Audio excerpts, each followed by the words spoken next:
और देखिए इजराइल के हाइफा पोर्ट से भी खबर आ रही है, यहां पर भी धमाका हुआ है। और आप समझिए कि अगर हाइफा पोर्ट को नुकसान पहुंचता है तो यह इजराइल के लिए बहुत बड़ा नुकसान होगा।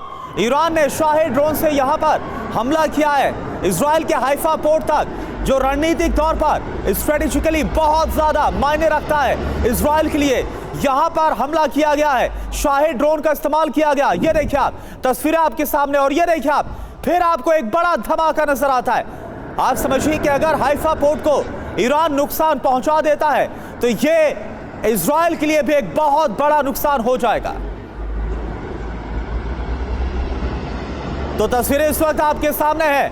अगर पूरे इजराइल की बात करें, चाहे वो सेंट्रल इजराइल हो, वो उत्तरी इजराइल हो, दक्षिणी इजराइल हो, पूरे इजराइल को इस वक्त ईरान ने दहला दिया है। अपने हमलों से मिसाइल और ड्रोन का लगातार इस्तेमाल किया जा रहा है। और ये जो तस्वीर आप देख पा रहे हैं हाइफा पोर्ट की है, हाइफा पोर्ट पर भी हमले को अंजाम दिया गया। ब्रिगेडियर विनोद दत्ता सर, मुझे एक बात बताइए, ईरान की तरफ से क्या इरादे आपको नजर आ रहे हैं? पूरे इजराइल को दहला दिया गया है, पूरे तमाम जो अमेरिकी बेसेस है पूरे मध्य पूर्व में, मिडिल ईस्ट में, उन्हें दहला दिया गया। हमलों से नुकसान भी पहुंच रहा है, नुकसान भी पहुंच रहा है, और क्लस्टर बम तक का इस्तेमाल किया जा रहा है। क्या इरादे आपको लग रहे हैं?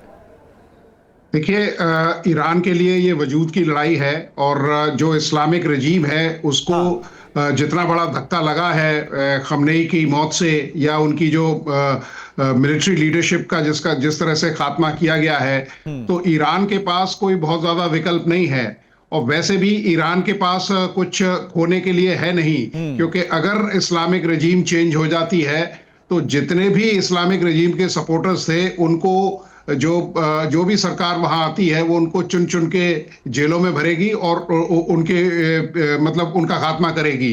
तो वो सर्वाइवल की लड़ाई है। दूसरा, वहां क्योंकि जो अयातुल्लाह खुमैनी थे वो केवल रिलीजियस लीडर नहीं थे, वो एक जियो स्ट्रेटेजिक लीडर थे, वो एक विचारधारा के संरक्षक थे। और आप देखिए जिस तरह के मुजाहरे कई देशों में हो रहे हैं, चाहे वो पाकिस्तान हो, भारत हो, और भी कई देश हैं जहां शिया बाहुल्य मुस्लिम रहते हैं, वो उनको अपना एक सरबराह मानते थे।